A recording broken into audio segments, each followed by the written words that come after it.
The Philippine capital Manila came to a complete standstill on Saturday. Typhoon Ketsana brought over 24 hours of continuous rain. Rescuers can be seen helping hundreds of trapped residents. The water was up to the waist and neck levels in some areas. This time yesterday, this was a road. Actually, the river is, I don't know whether you can move the camera, the river is just over there and it's completely... Walang sinayang na oras ang mga rescuer. Agad silang naghukay sa pag-asang masagip ang mga miyembro ng isang pamilya mula sa pagguhong ito sa Barangay Commonwealth, Quezon. Sa kabi-kabilang pagguho at pagbaha sa Compostela Valley na dulot ng Bagyong Pablo, pinakanapuruhan ang bayan ng New Bataan. Dahil walang nakakaalam ng saktong araw at oras kung kailan dadating ang sakuna, may mga lugar na di pa rin nakakapaghanda na kung kaya naman pag dumating na ay halos wala na silang magawa kundi ang ipagpasa Diyos na lamang ang maaaring mangyari. Dito sa Rizal, bayan ng Angono, isang sityo ang labis na naaapektuhan sa tuwing magkakaroon ng banta ng pagbagyo. Ito ang sityo Manggahan ng Barangay San Roque. Naging isang malaking dagok sa mga residenteng naninirahan dito noong nakaraang undoy. Naganap ang isang landslide na kung saan isang maglolo ang nasawi. Araw po nung kumakain kami, bagyong undoy po noon. Tapos po may kumalabog pong malagas. Nung sinili po namin, nakita po namin yung nanay po ng bata nagsisigaw na po dyan. Tapos po, ang dami pong nagpuntahang tao. Pinakit po siya doon para mahukayin po yung dalawa pong namatay. Hindi lamang ito ang unang beses na nakaranas sila ng landslide. Maging ang ilang residente dito ay nakaranas na rin. Ayun, yung kawayan na yun, lumanslide siya pa ibaba. Ayan nga yung puno eh. Ito yung lupa na lang ang umagos dito pababa. Natutulog kami, hating gabi pa. Ramdaman namin na may boom. Ganun, gulat nga kami. Pag kinabukasan, kinabukasan, tinignan nga namin. Linaslayta namin dito. Yung nakita namin yun, nawala na. Pati itong dito. Maski walang bagyo, basta minsan, halimbawa magandang weather ng umaga, matutulog.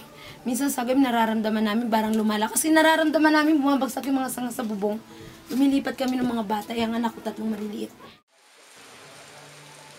Maliban sa landslide, ang pagbabaha ay isa din sa pinangangambahan ng mga residente dito. Ang unang pagbaha na nakaranasan namin ng panahon ng undoy, kasi biglaan yun. First time nakaranasan namin na umabot sa hanggang tuhod lang naman yung baha, kanya lang yung current niya, ang lakas. Kaya may mga damages, may mga nasirang structure, maliliit na structure sa dinaan ng tubig. Kasi nga, hindi na kaya nung drainage yung volume ng tubig. Simula nung undoy at hanggang ngayon, napaulit-ulit na bumabaha. Ito talagang problema namin sa karsada at ng tubig. Lumalakas ang tubig. Itong daanan namin, hindi namin madaanan pagdating ng baha dahil malalim ang tubig nito. Malakas ang agos. So nakakatakot. Kasi yung sa taas, biglang yung pagkalakas-lakas ng tubig talaga sa tuto, hanggang dyan ang tubig oh. Sa hagdanan namin na yan. Yun talaga nangyari. Biro mo, ang lakas ng tubig galing Village. Kaya nga sabi ko nga, kung hindi nila binuksan ang Village, hindi mangyaring magkabaha dito. May namatay pa nga doon sa babae, bata at sa kumatanda. Nakita ko pa yung mamatay yun, kaya nagkamiron din ako ng, parang pakiramdam ko lagi nilang baha. Kaya pag umuulan, pag ginaabot ako ng tagulan dito, nandito pag nagpupunta ako dito, uulan, nakaganyan ako, takot pa ako nun. Takot na ako. Sa mga naganap na paglandslide at pagbaha sa sitio Manggahan, ito ay nagdulot ng matinding epekto sa kanilang buhay. Nag-aalala na ito na naman, lalo pag may bagyo. Sa totoo lang, inisip namin, ito na naman, nakakatakot. Halos hindi kami makatulog, hindi kami makakain. Nag-aalala din ako sa mga pamilya ko. Ang takot, sobra sa buhay namin. Nakakatakot talaga kasi ini-imagine namin once na bumigay ang pader, mababaong kami ng buhay. Ganun ang takot. Imagine mo yung ganun pakiramdam. Base sa mga panayam sa mga residente at eksperto, ang ilan sa mga dahilan kung bakit nagkakaroon ng pagbaha ay ang mga masisikip na drainage, pagkaubos ng puno, pagtatayo ng bahay sa daluyan ng tubig, at dahil na din sa patuloy na pagtatapon nila ng basura na nagiging sanhi upang magbara ang dinadaanan ng tubig sa sitio. Kadalasan na nakikita natin at na nagiging problema ay yung pagtapon natin sa basura. No? Siguro isa yun yung makiisa ka doon sa pagpapaalala doon sa mga mamamayan na dapat hindi basta-basta itatapon lang kung saan-saan yung basura.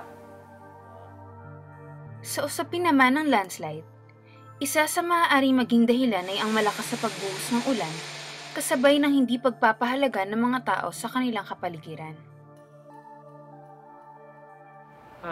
Ang kinakatakutan natin dyan, yung pag naubos yung puno, kung wala silang pakialam, tapos katabi nila yung matataas na lupa, purong lupa, yun yung rain-induced landslide. Ang problema pa isa, pag malakas ang ulan, tapos nagkaroon ng earthquake, doon na. I-attribute kasi natin lahat ito sa pagiging abusado ng tao eh. Kasi kung noong araw, hindi naman ganyan ang itsura niyan. Dahil mapuno ang Angono noong araw. Tinasok ng tao, kinaingin yan. Hindi natin din nadi-deteriorate din ngayon yung surface ng ating kalupaan.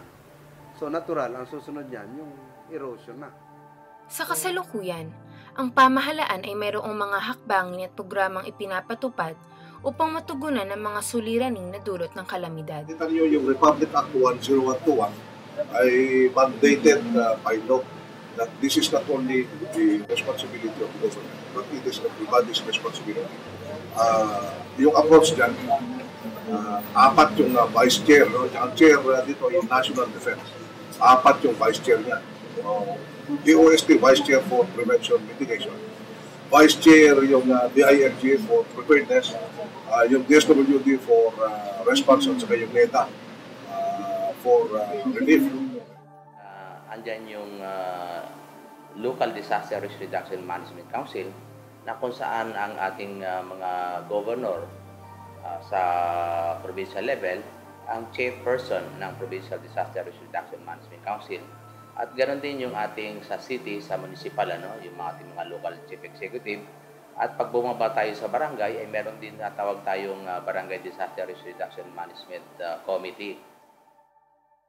Meron kami rito mga tinatawag na measuring wall. Sa ilog namin, meron kami drawing dyan ng higante. Okay, pag ang higante ay tatlo na nakadrawing sa pader, sinabi ron ay nasa ulo na ng higante ng bata, 8 feet na yan. Okay, nasa ulo na ng higante ng babae, 10 feet na yan. Pero pag nasa ulo yan, ang higante na ng lalaki, abay magsipagbalot-balot na kayo. Kasi pagdating yan ay yan 12 feet na, another 2 feet, aapaw na ang ilog. So ito ngayon yung ginagawa namin mga information dissemination. At first, nung wala pa yung disaster office, syempre, reactive ba? Parang kung kailan lang dumating yung kalamidad, doon lang yung time na magagalaw yung pondo. Pero ngayon iba na. Dahil meron na nung RA 10121, which is yung strengthening the disaster preparedness in the Philippines. Ngayon, nagagamit na natin yung 70% for the preparedness program. Yan yung ginagawa natin, yung river dredging, para hindi mag-swell yung river.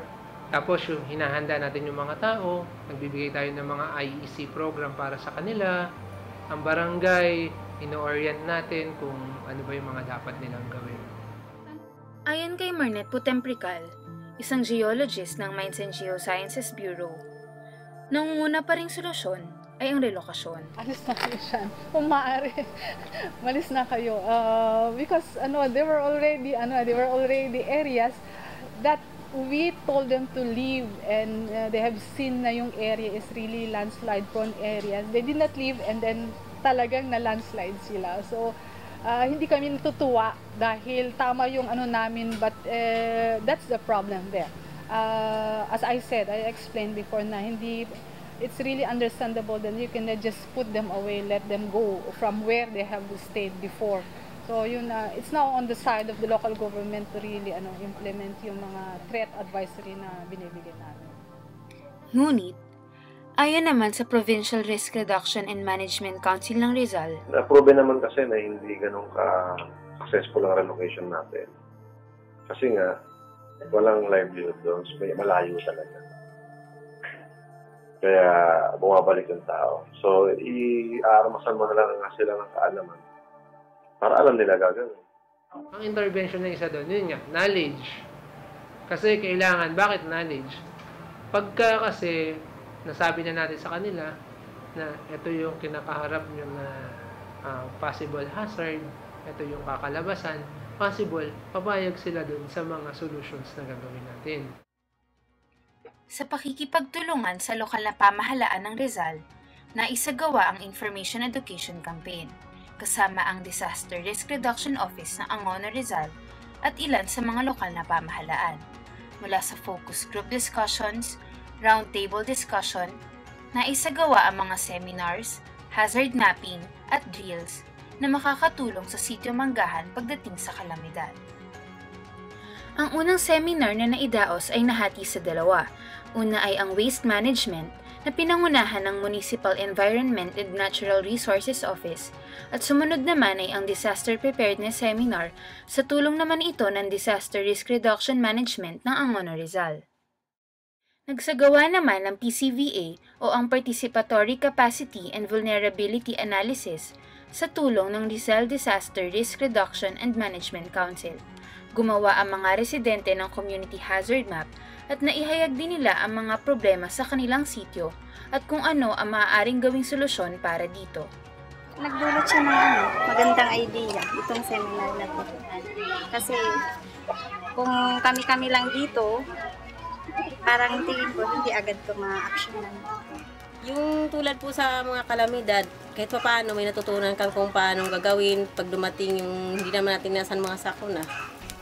Tulad mag-evacuate o kaya tago sa mga safety na lugar. Nagkaroon naman ng isang first aid seminar at drill para sa mga residente ng Sitio Manggahan sa tulong muli ng Disaster Risk Reduction and Management Office ng Angono Rizal. Kasunod nito ay namigay ng disaster kits at posters na makakatulong sa kanila pagdating sa mga kalamidad. Ang sa akin, maraming salamat sa pinamigay niyo kasi malaking tulong ito sa akin. Basta tingin ko yung mga yung mga seminar na ikinandak, yung maliban sa nakaraan at saka yung kanina, sa actual drill, sa first aid, malaki na yung mga itutuloy nito. At sa palagay ko, umpisa na ito para sa patuloy pang paunlarin yung kanilang kakayahan. Pero malaking bagay na yung mga seminar na yun para sa yung sa kaligtasan nito sa pagkapanahon ng disaster. Nakapaglagay din ng ilang signages sa tulong ng ilang residente at lokal na pamahalaan ng Angono Rizal. Layo nito na magsilbing paalala sa kaligtasan at responsibilidad ng bawat isa. Sa kabila ng mga kalamidad na nararanasan ng Sitio Manggahan, ang baon nilang bagong kaalaman ay magsisilbing sandigan ng kanilang kahandaan sa hinaharap.